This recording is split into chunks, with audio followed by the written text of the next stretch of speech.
শ্রমিক ভাইয়েরা আছে আজকের মানববন্ধন থেকে তারা জানতে চায় তাদের টাকাটা আসলে তারা কবে দিবে। এই জন্য আজকের মানববন্ধন। এই মানববন্ধনে যত শ্রমিক ভাইয়েরা আছে সবাই আজকে উপস্থিত। তাদের একটাই দাবি যে সার্ভিস বেনিফিট 100% সেটা যেন এই সপ্তাহের মধ্যে দেওয়া হয়, নাহলে তাদের পরবর্তী কর্মসূচি তারা বিজিএমে যাবে। সেখানে তারা অবরোধ করবে। এখন সেই অবরোধ করার জন্য তারা সবাই প্রস্তুত।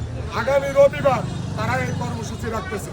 যদি তারা আজকের মধ্যে আমাদেরকে জানায় যে তারা আমাদের টাকাটা কবে দিবে, তাহলে আমাদের বিজিএমে যাওয়া প্রয়োজন হয় না।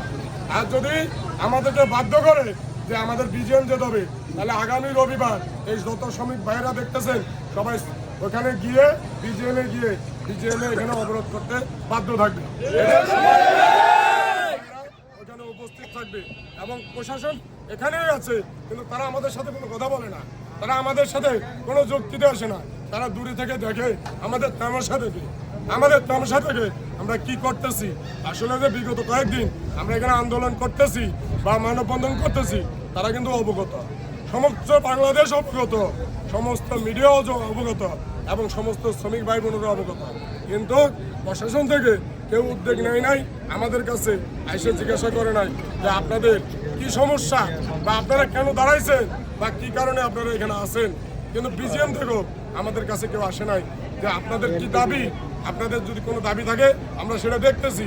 কিন্তু এর আগে একটা কমিটি গঠন করেছিল, যে কমিটিতে বলেছিল যে এই কমিটির মাধ্যমে নেশা গ্রুপের সমস্ত শ্রমিক ভাইদের পাওনাদি পরিশোধ করবে 30 নভেম্বরের মধ্যে। সে কমিটিও আজকে আমরা খুঁজে পাচ্ছি না, সে প্রশাসনের লোকও আজকে আমরা খুঁজে পাচ্ছি না। তারা কোথায় গেল আমরা জানিও না। এমন অবস্থায়, এমন অসহায় অবস্থায় আমরা এখানে নেশার যত শ্রমিক আছি এখানে আজকে মানববন্ধনে দাঁড়াইছি। আমরা চাই আজকে দিনের মধ্যে আমাদেরকে জানিয়ে দেওয়া হোক আমাদের টাকাটা তারা কবে দিবে, আমাদের পাওনাটিটা কবে দেবে। তারা কুমিল্লাতে বলে দিয়েছে, তারা লিজে বলে দিয়েছে, চট্টগ্রামে বলে দিয়েছে, অথচ নেশার দিকে তারা নজর দিচ্ছে না। তারা বুঝাইতে চাচ্ছে তারা আমাদের টাকা দেবে না, তারা বুঝাইতে চাচ্ছে তারা আমাদের টাকা দেবে না। কিন্তু আমরা আমাদের টাকা না নিয়েও এই রাস্তা ছাড়বো না। আমাদের পর্যায়ক্রমে এই মানববন্ধন থাকবে এবং আগামী রবিবার যদি আজকের মধ্যে আমাদেরকে না জানায় যে আমাদের টাকাটা কবে দেবে, আগামী রবিবার আমরা মানববন্ধন সহকারে আমরা যাব বিজিএমই এবং সেখান থেকে আমাদেরকে উদ্ধার করে নিয়ে আসবো যে আমাদের টাকাটা কবে দিবে। তো আমরা চাই সেখান পর্যন্ত না যাওয়ার আগে তারা যেন আমাদেরকে জানায় আমাদের টাকাটা তারা কবে দিবে, তাহলে আমরা সবাই এখান থেকে মানববন্ধন উঠায় না। এবং আমরা এখন পর্যন্ত আজকে 5-7 দিন আমরা যে মানববন্ধন করছি, এখন পর্যন্ত আমরা কিন্তু কোনো প্রকার রাস্তা অবরোধ করি নাই, কোনো বিশৃঙ্খলা সৃষ্টি করে নাই, কোনো কিছুই আমরা আইনের বাইরে করি না। আইনগত আইনের দিকে সম্মান রেখে আমরা আইনের প্রতি মাথা নত করে এখন পর্যন্ত দাঁড়ায় আছি।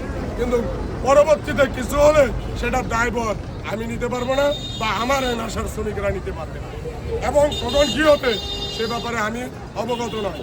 এবং আমরা চাই এই জন্য আজকে যেন আমাদেরকে জানাই দেওয়া হয় আমাদের পাওনাদি যেন তারা অবিলম্বে পরিশোধ করে এবং কবে দিবে সেটা যেন আমাদেরকে জানিয়ে দেওয়া হয়।